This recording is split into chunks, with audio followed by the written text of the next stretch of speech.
Tidak hanya kesibukan bongkar muat hasil ikan tangkapan nelayan. Yang menarik dilihat dari kawasan Karangsong Indramayu bagian utara di sepanjang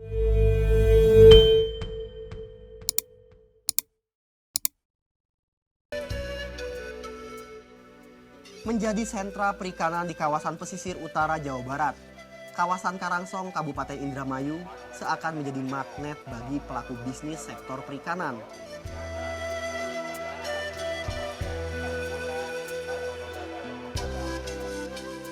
Setiap hari ratusan perahu nelayan keluar masuk dermaga dengan membawa beragam jenis ikan laut hasil tangkapan. Letak geografis Kabupaten Indramayu bagian utara yang menghadap langsung ke Laut Jawa sangat strategis. Kekayaan lautnya pun menjadi potensi utama daerah ini. Sehingga bisa dibilang daerah Indramayu merupakan daerah yang lengkap potensi sumber daya alamnya. Dari dominasi sektor pertanian di bagian selatan hingga sektor perikanan dan hasil laut di bagian utara. Ini ikan apa? Ini ya, Pak.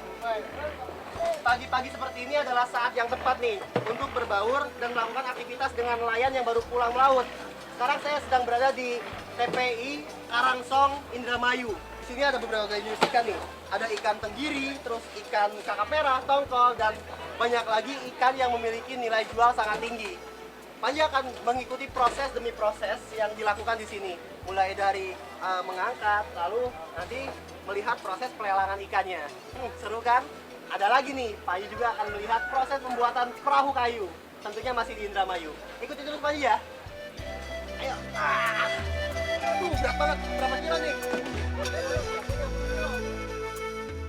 Menikmati suasana pagi hari di tempat pelelangan ikan Karangsong Indramayu, saya bisa melihat langsung kesibukan para nelayan membongkar dan menjual ikan-ikan hasil tangkapan mereka.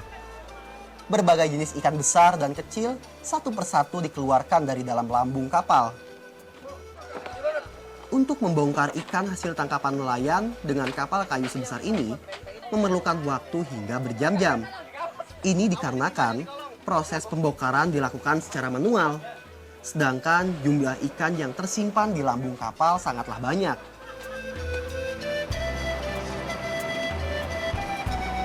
Untuk mencari ikan-ikan besar dan bernilai jual tinggi, para nelayan Indramayu ini bisa sampai berminggu hingga berbulan-bulan berada di lautan. Selain Laut Jawa, para nelayan juga bisa sampai di perairan Natuna. Oleh karena itulah, mereka biasanya membawa bekal yang cukup untuk keperluan selama berada di laut.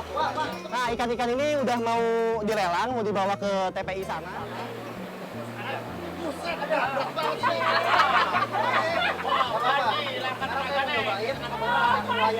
Pak, jangan Pak. Wow.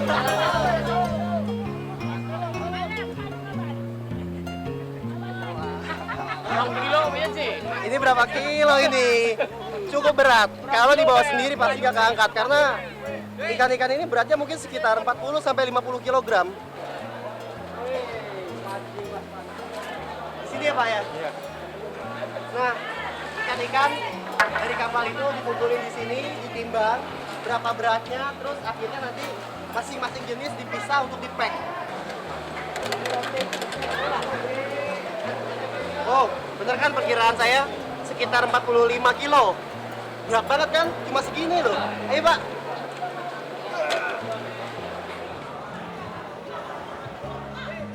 Ikan yang sudah ditimbang mendapatkan nomor seperti ini dan nantinya akan ditumbuk di sini untuk kemudian dijual dan dilakukan pelelangan seperti itu.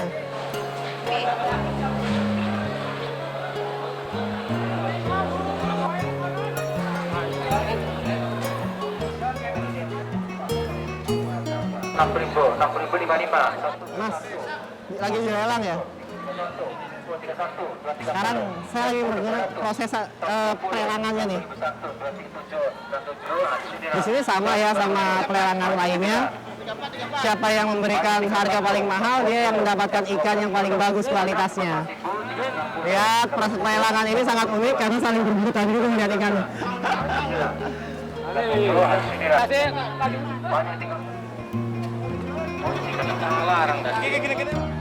Sekarang waktunya melanjutkan perjalanan. Kita cari yang menarik-menarik lainnya ya. Tidak hanya kesibukan bongkar muat hasil ikan tangkapan nelayan. Yang menarik dilihat dari kawasan Karangsong Indramayu bagian utara, di sepanjang kampung nelayan, dengan menyusuri sungai, kita bisa melihat langsung proses pembuatan perahu kayu dari yang berukuran kecil hingga besar.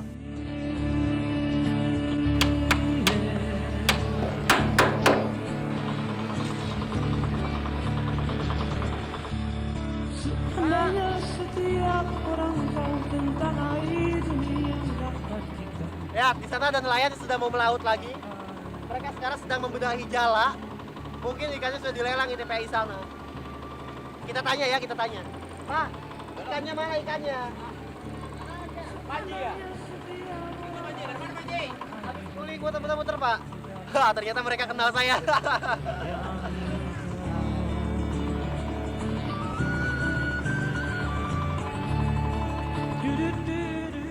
Menyusuri aliran sungai ke arah hulu, saya bisa melihat dari dekat kondisi perkampungan nelayan di pesisir utara Jawa Barat ini. Seperti perkampungan nelayan pada umumnya, aroma yang khas dari daging ikan yang dikeringkan mewarnai perjalanan saya menyusuri sungai. Seandainya setiap orang tahu tentang air dunia mendapatkan. Ini adalah tempat industri ikan asin nih. Nggak tahu ikan apa aja yang dibuat menjadi ikan asin di sini. Makanya untuk bisa tahu kita harus mencari tahu, kita harus turun dulu nih. Yuk kita mampir. Ikan-ikan yang tidak layak dijual dalam kondisi segar oleh warga di sini biasanya dikeringkan dengan cara dijemur langsung di bawah terik matahari.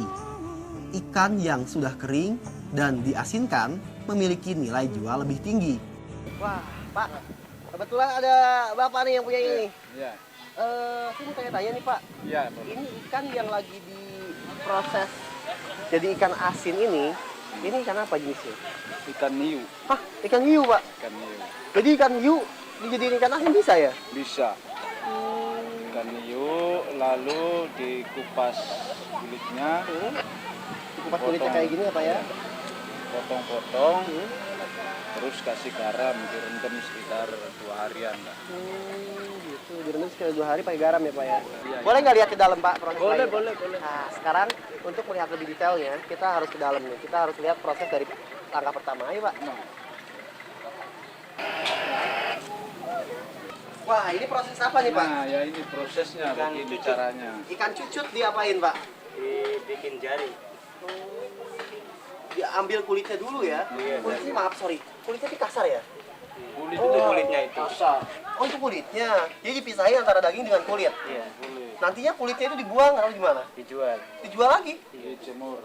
Bisa untuk apa Pak?